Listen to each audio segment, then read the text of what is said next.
بسم اللہ الرحمن الرحیم۔ السلام علیکم۔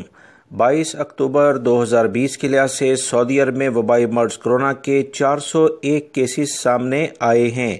وزارت صحت کے مطابق 400 سے زیادہ کیسز آنا سعودی عرب میں خطرے کی گھنٹی ہے، لہٰذا احتیاط کی جائے، کیونکہ وبائی مرض کرونا کے جو کیسز ہیں وہ مدینہ اور ریاض میں اور مکہ کے علاوہ دوسرے علاقوں میں بھی آہستہ آہستہ اس میں اضافہ دیکھا جا رہا ہے۔ 15 افراد پچھلے 24 گھنٹے میں انتقال کر گئے ہیں۔ انا للہ و انا الیہ راجعون۔ 466 افراد صحتیاب بھی ہوئے ہیں۔ یاد رکھیں، مملکت میں اس وقت مدینہ منورہ میں 55 افراد متاثر ہوئے ہیں، ریاض میں 39، مکہ المکرمہ 35، یمبو میں 24 کے قریب ہیں، الحفوف کے علاقے میں 17، الممرز میں 16، ارر کے علاقے میں 13، المجمع کے علاقے میں 11، جبکہ الدمام اور حائل میں 10 کیسز سامنے آئے ہیں۔ جدہ میں 9 ہیں، وادی دواثیر میں بھی 9، الناریہ میں 8، ابہا کے علاقے میں 7، البسمر اور خمیس مشیط ارقریت اولا کے علاقے میں 7 کیسز ہیں۔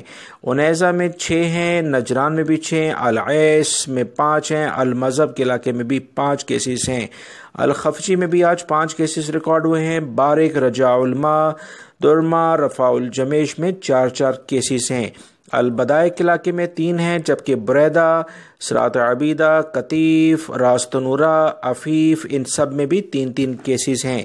الجفر، العیون، العقیق، المخوات، ریاض الخبرہ، زہران الجنوب، طبالہ، الجبیل، بقیق، الکامل، الدلم، الخرج کے علاقوں میں 2 کیسز سامنے آئے ہیں، جبکہ البہا، البرجشی، الحمنہ، وادی فرا، الحناکیہ، العلا، خیبر، معہد زنب، السیاء، البکریہ، الراس، عیون الجوا، اس کے علاوہ 20، جزان، خلیص، شرورہ، الشعبہ، طریف، زلفی، خوطہ بن تمیم، شکرہ، تمر اور املج کے علاقوں میں 1 کیسز سامنے آیا ہے۔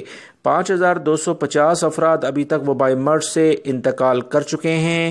791 افراد ابھی بھی مشکل ترین صورتحال میں صحت کے لحاظ سے مبتلا ہیں، لہٰذا ان کے لیے لازماً دعا کی جائے۔ اللہ رب العزت سب کو صحت عطا فرمائے۔ ویڈیو لائک کر کے شیئر آگے لازمی کر دیا کریں۔ السلام علیکم۔